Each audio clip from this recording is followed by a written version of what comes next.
desse acordo que eu considero talvez um dos mais importantes da história, não só de Minas, como do Brasil também. E nós tínhamos aqui o governador que achou que foi eleito, que era o dono do estado, que era aqui, vamos dizer, o faraó. E comigo não tem essa visão. Eu recebi um cemitério de obras inacabadas, depredadas, vandalizadas, e vou entregar para o meu sucessor um canteiro de obras em andamento com recurso depositado para ele poder concluir. Nós temos de enxergar a realidade. Nós nos acostumamos aqui a querer enxergar um mundo perfeito que não é um mundo real, não existe. Os principais nomes do cenário político passam por aqui. Café com Política. Nosso convidado hoje na FM O Tempo, e também para você acompanhar a entrevista logo mais, disponível no nosso portal, tempo.com.br, no canal do O Tempo no YouTube, no youtube.com/otempo, governador de Minas Gerais, Romeu Zema. Governador, obrigado pela entrevista e um bom 2025, já que é a primeira vez que vemos o senhor nesse ano. Como vai? Prazer recebê-lo aqui, um ótimo 2025 para você, para todos que nos acompanham. Tenho certeza que estamos no caminho certo. Em 25, Minas vai estar melhor do que em 24. Então vamos começar por este caminho. O senhor está chegando neste segundo mandato, abrindo o seu segundo ano de governo. Do ponto de vista do que já foi feito, governador, o que o senhor considera ter sido exitoso nesses 2 anos? É claro que os 4 anteriores já foram referendados pela população mineira para a sua reeleição, mas nesses 2 anos, depois de como o senhor, vice-governador, tem muito dito, da casa arrumada, o que nesses 2 anos o senhor considera ter conseguido fazer de mais exitoso e o que ainda está por fazer? Bom, acho que nós temos diversos avanços, né? Mas talvez o principal dele, que nos custou aí centenas de reuniões, mais de 300, talvez eu tenha participado de umas 50, foi o acordo da tragédia de Mariana, firmado no ano passado.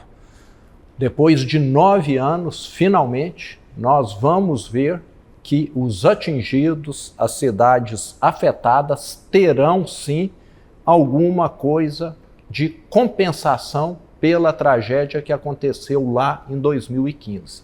Então, sem dúvida alguma, essa questão de fazer justiça foi fundamental. E ficou muito claro que a Fundação Renova foi um erro gigantesco, consumiu bilhões de reais e pouquíssimo foi para os atingidos, para os municípios afetados. A grande maioria ficou aí com auditorias, com consultorias que consumiram dinheiro fazendo análise quase nada para o povo. Então eu citaria esse ponto como talvez um dos mais importantes. Esse acordo, que é o maior do mundo, 170 bilhões de reais, será pago em 20 anos. Nós teremos 20 anos de melhorias no estado de Minas Gerais. Então eu vou estar aposentado, longe daqui, e o governador que estiver aqui vai estar ainda fazendo uso dessa decisão que nós tivemos o ano passado, desse acordo que eu considero talvez um dos mais importantes da história, não só de Minas, como do Brasil também.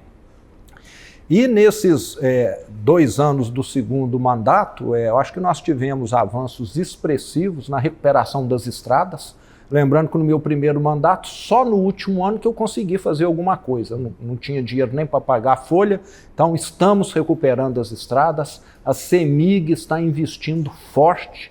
Em 70 anos, a CEMIG fez 400 subestações. Em 6 anos, ela está entregando 200. Nós vamos acabar definitivamente com a falta de energia elétrica, com a falta de agilidade para conectar novas indústrias que ampliaram a produção, energia de baixa qualidade e um avanço extraordinário na geração de energia fotovoltaica, que continua crescendo. Se Minas Gerais fosse um país, nós já estaríamos entre os grandes geradores de energia fotovoltaica no mundo. Somos disparado o maior estado do Brasil. E energia limpa, energia renovável é fundamental para atrair investimentos. E a atração de investimentos que continua cada vez mais acelerada.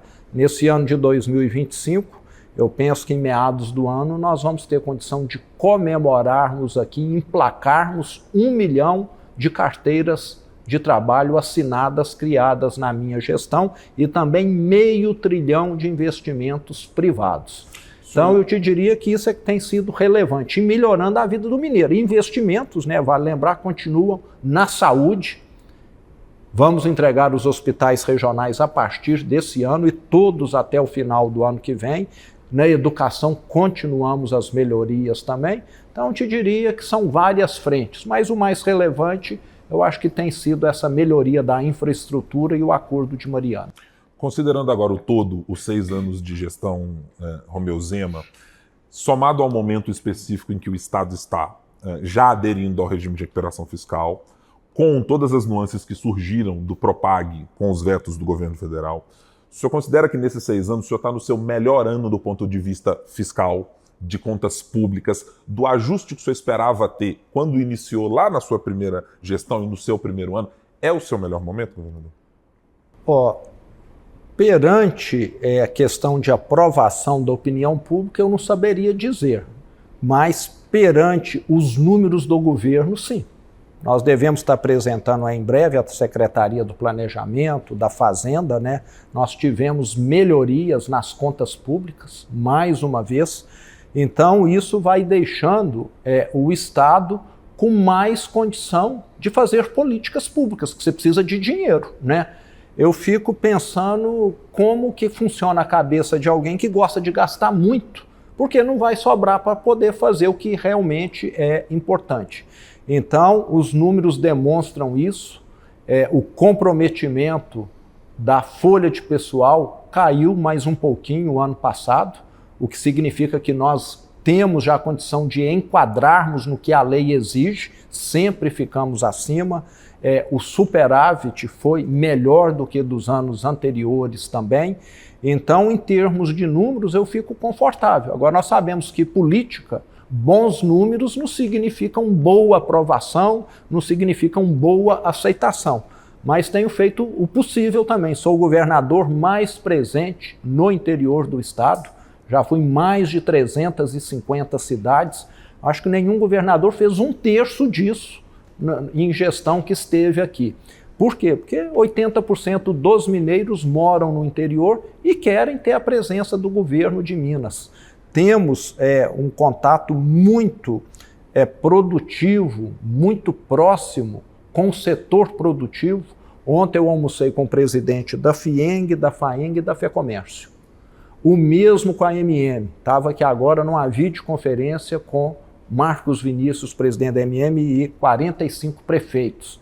Então, é um trabalho conjunto. Disso eu posso me orgulhar também. Porque antes nós tínhamos aqui um governo do estado que ficava num pedestal, no salto alto, e falava município para lá, setor produtivo para lá, eu sou o dono desse estado. Comigo não tem essa visão, não.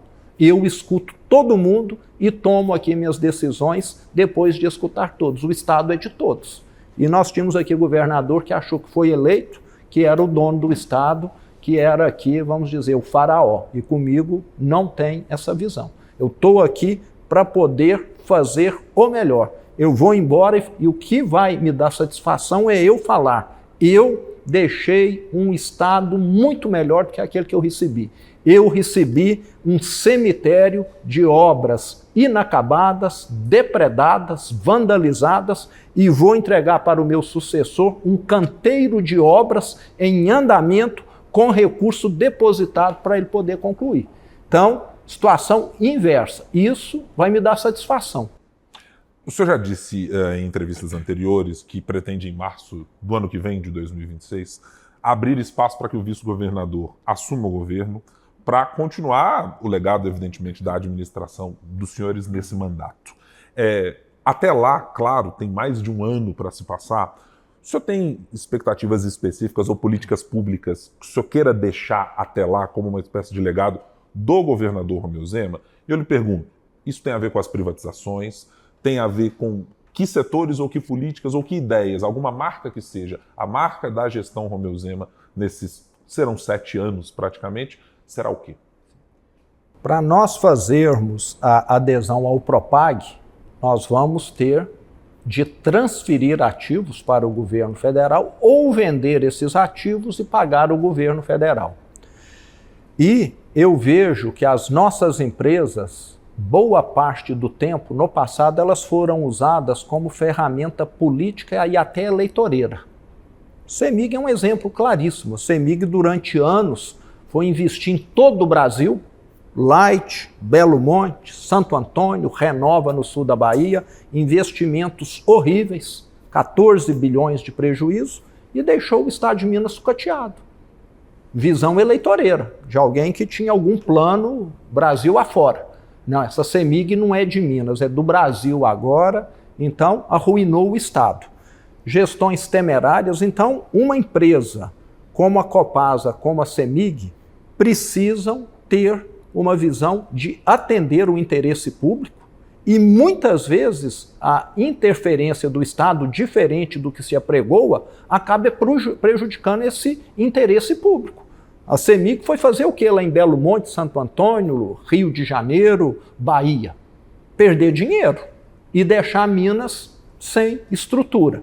Então, eu vejo que quando você faz uma concessão, uma privatização com critério, com objetivos a serem cumpridos, você vai estar fazendo o melhor e tirando essas empresas de algum governo que quer mandar e desmandar em benefício próprio ou de um pequeno grupo ali.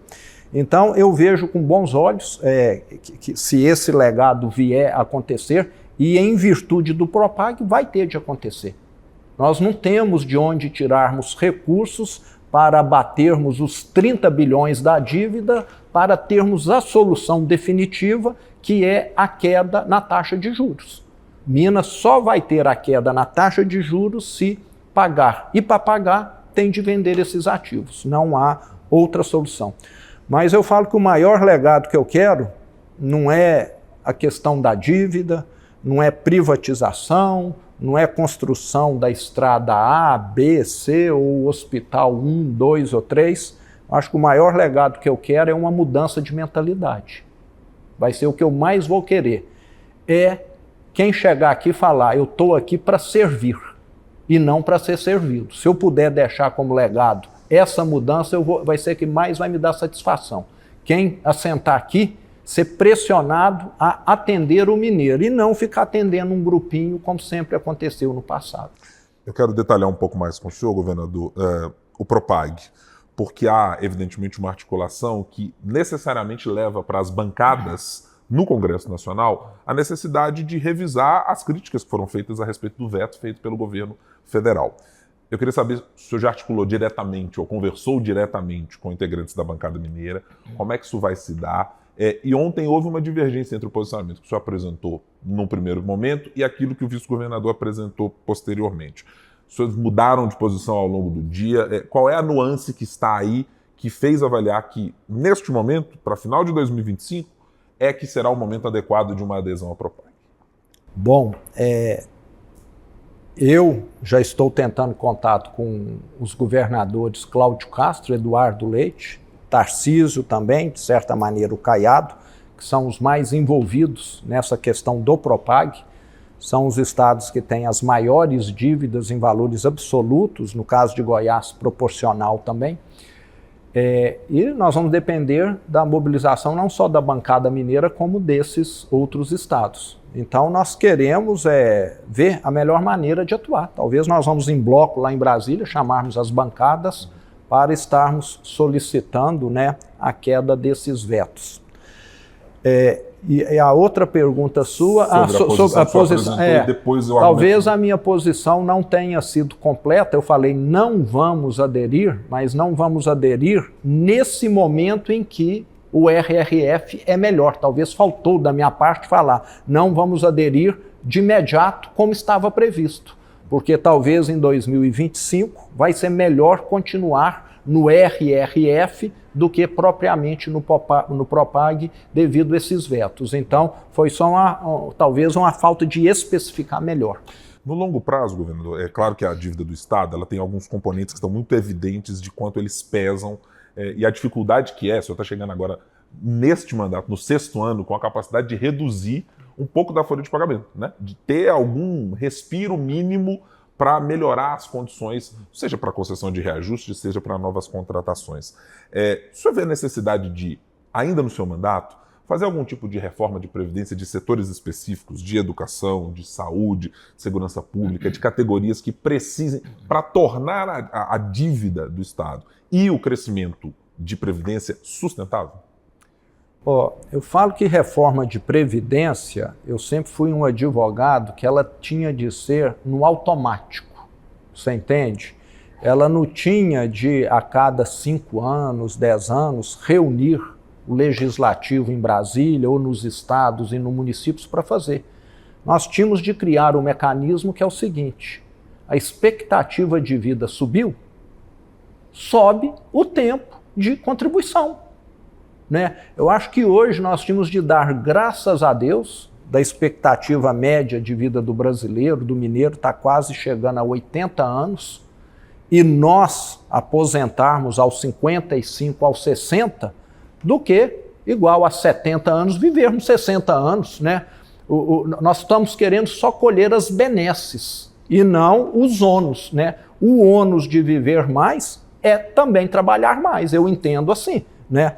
Estou com 60 anos, eu faço questão, né, de ter alguns hábitos bons até para manter a disposição e a condição de trabalhar. E acho que todo mundo tem de enxergar, né, essa era de vivermos mais dessa maneira. E não de falar, eu quero aposentar com 40 anos, porque aí não tem previdência que fecha em lugar nenhum do mundo. E esse problema não é do Brasil e nem de Minas, é do mundo todo, né?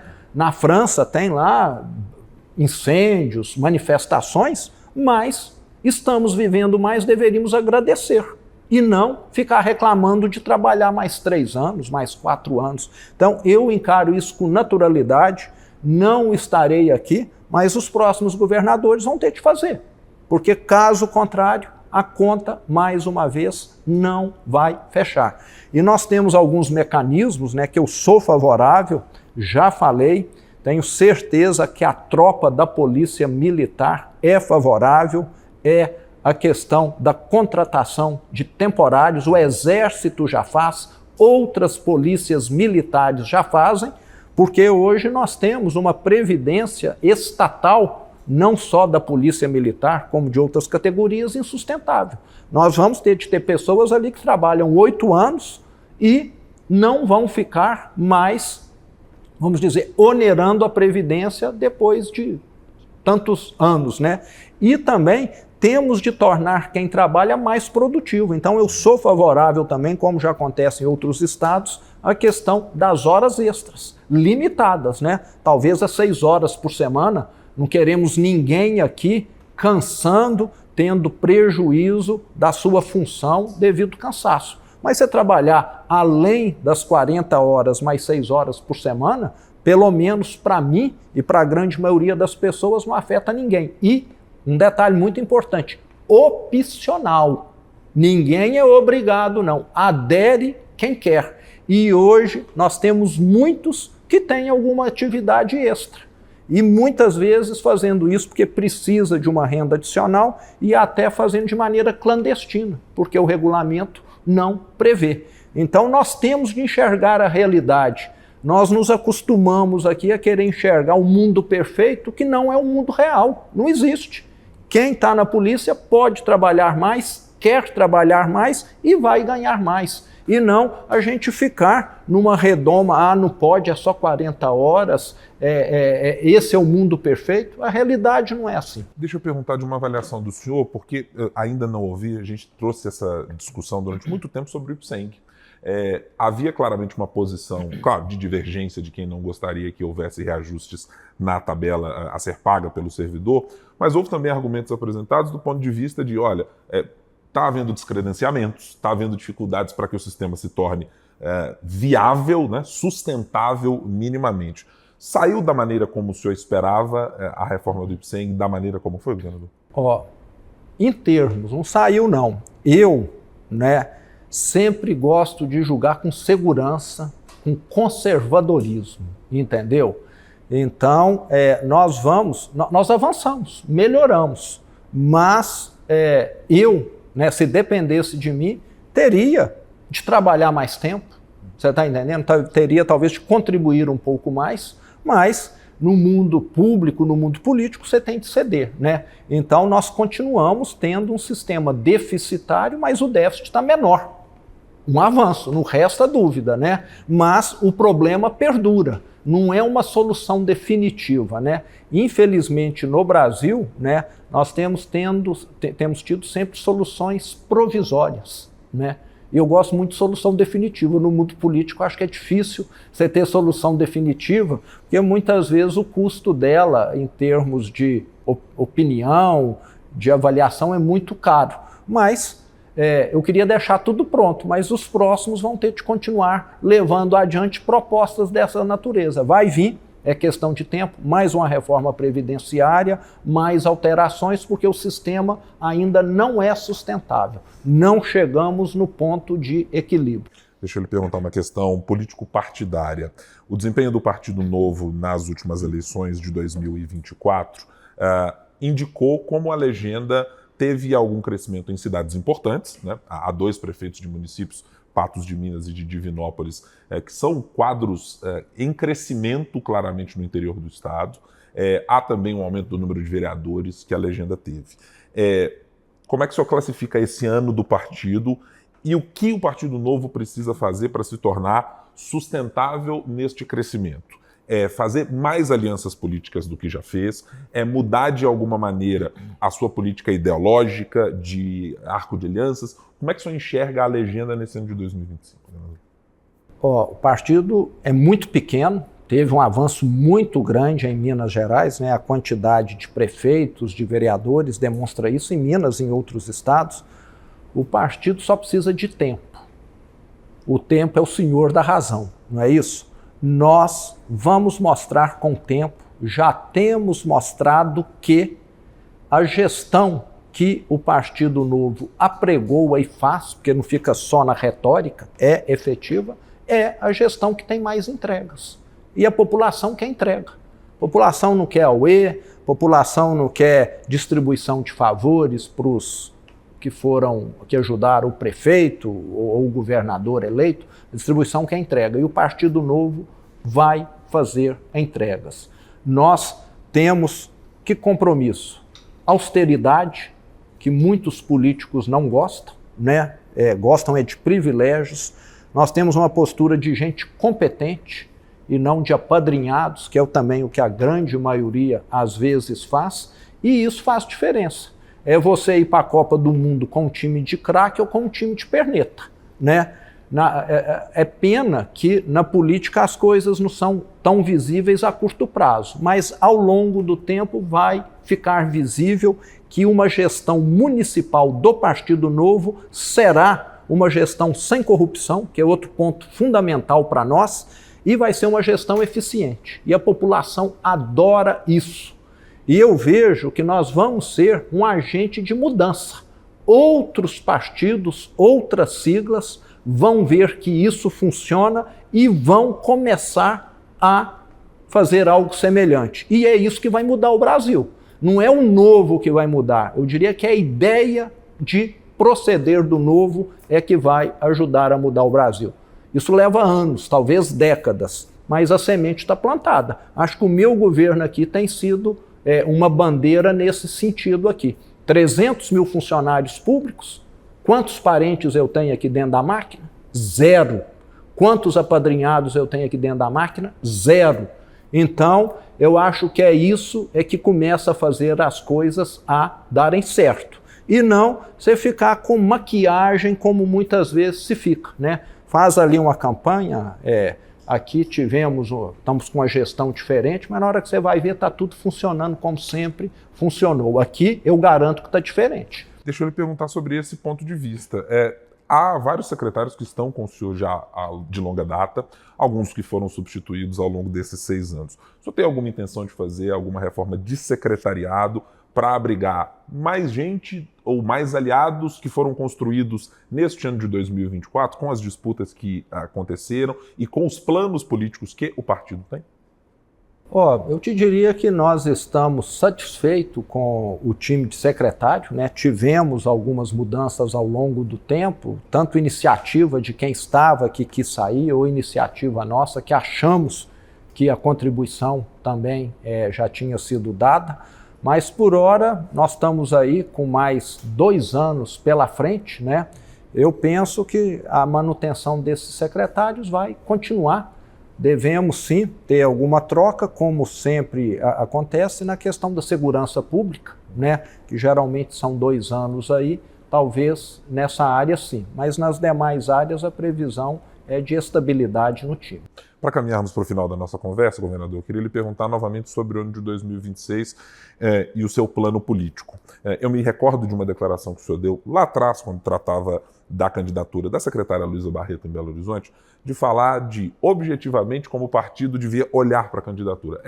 A viabilidade, pesquisas eleitorais estão indicando que isso é o caminho, que há recepção ou boa recepção do eleitorado, é um caminho a se seguir, mas que não havia nenhuma garantia de que tivesse de ser uma candidatura imposta ou de um desejo apenas do partido.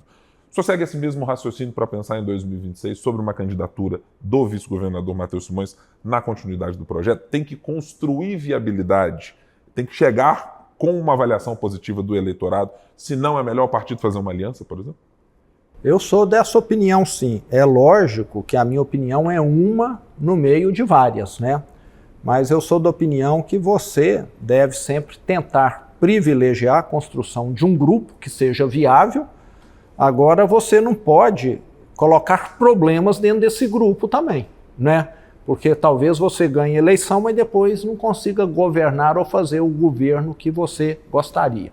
Então tem que ser algo, na minha opinião, bem calibrado, balanceado, mas eu, pessoalmente, sou totalmente favorável à candidatura do professor Matheus. A questão de vice dele teria de ser avaliada e espero que se consiga essa costura, porque não vejo ninguém tão bem preparado. Ele está aqui, meu braço direito, ele comanda boa parte desse governo para poder dar continuidade ao trabalho que está dando certo e que está melhorando Minas Gerais. Então, espero que nós consigamos montar esse grupo com o nome dele encabeçando a chapa. O senhor vê, como última pergunta, o senador Cleitinho, que já teve o nome colocado e tem sido especulado durante muitas conversas desde o ano passado, como um potencial candidato ao governo de Minas em 2026. É como um aliado nesse momento? É uma interlocução que pode construir uma chapa com o vice-governador Matheus Simões? É um nome que lhe soa como projeto político na relação com Minas Gerais, governador? Tudo tem de ser construído. São nomes, né, alianças possíveis, sim, sem dúvida alguma. Pode ser, né? Nós sabemos que temos questões partidárias, questões de ego, que ele até se lance como candidato também. Então, tudo é possível. O que eu sempre comento é o seguinte, eu pessoalmente, né, eu não me vejo num parlamento. Eu não tenho perfil de parlamento. Eu gosto de executar, de ver o resultado. Eu não gosto de debater. E acho que tem perfis que gostam mais de debater do que de executar. Então, eu acho que quando nós temos essa humildade de reconhecer o nosso lugar, a gente acaba assentando na cadeira que dá mais certo para a gente, né? Então, acho que todos nós devemos estar sempre fazendo esse exercício. Tem gente que quer o status daquele cargo, etc., né?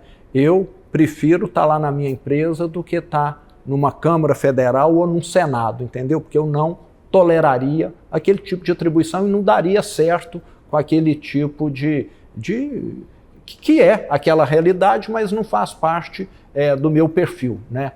Você está, vamos dizer, indo contra aquilo que você pode entregar de melhor. E acho que cada um tem. Acho que o Cleitinho é um excelente senador, um dos mais atuantes, né?